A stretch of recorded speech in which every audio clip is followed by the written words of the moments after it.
Alors, on va avoir une fonction qui s'appelle la mise en forme conditionnelle, donc qui va pouvoir appliquer une mise en forme, par exemple une mise en couleur sur des cellules en fonction de ce qu'elle contient et d'une règle que vous aurez définie. Donc là, l'exemple, on a un tableau avec des élèves. Ces élèves ont une note à l'oral et à l'écrit, et on a calculé ici la moyenne des deux notes pour l'ensemble des élèves.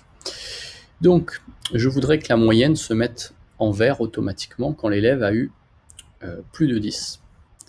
Donc, je sélectionne les cases sur lesquelles je veux agir. Donc, je ne sélectionne pas, moi déjà, les cases qui ont plus de 10. Je prends l'ensemble des moyennes.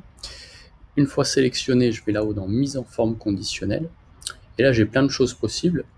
Nous, par exemple, on va aller dans Règles de mise en surbrillance des cellules et on va choisir supérieur à. J'ai une fenêtre qui s'ouvre. Lui, il m'a mis un chiffre ici. Je vais l'effacer. Et je vais marquer 10. Donc là, déjà, on voit qu'il y a des cases qui ont changé de couleur. Alors après, je peux mettre la couleur que je souhaite, donc je peux choisir rouge, jaune, vert, rouge, ou je pourrais aller choisir un format personnalisé. Nous, on va prendre le vert, et je fais OK. Voilà, donc là, toutes les cellules qui sont supérieures à 10 sont en vert. Les gens qui ont vraiment 10, pour l'instant, ce n'est pas coloré. On va voir comment faire si on le souhaite. Si jamais je veux changer ce que j'ai fait, il faudra toujours reprendre la sélection ou l'avoir gardée. Je vais dans mise en forme conditionnelle et je peux faire du coup après gérer les règles.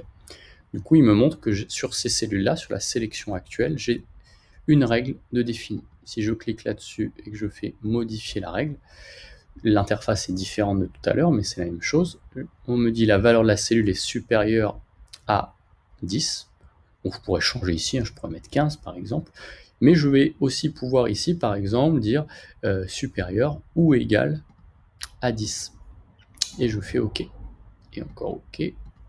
Voilà. Et là, les personnes qui ont 10 sont également en vert. Si je voulais maintenant mettre les gens qui ont eu moins de 10 en rouge, je garde ma sélection. Mise en forme conditionnelle. Je vais dans Règle de mise en surveillance des cellules. Inférieur à. Je marque 10. Je choisis rouge. Je fais OK. Voilà, donc c'est ça une mise en forme conditionnelle. Et si par exemple je change la note du premier, au lieu d'avoir eu 12 à l'oral, on va lui mettre 7, eh bien la moyenne est recalculée et le chiffre change.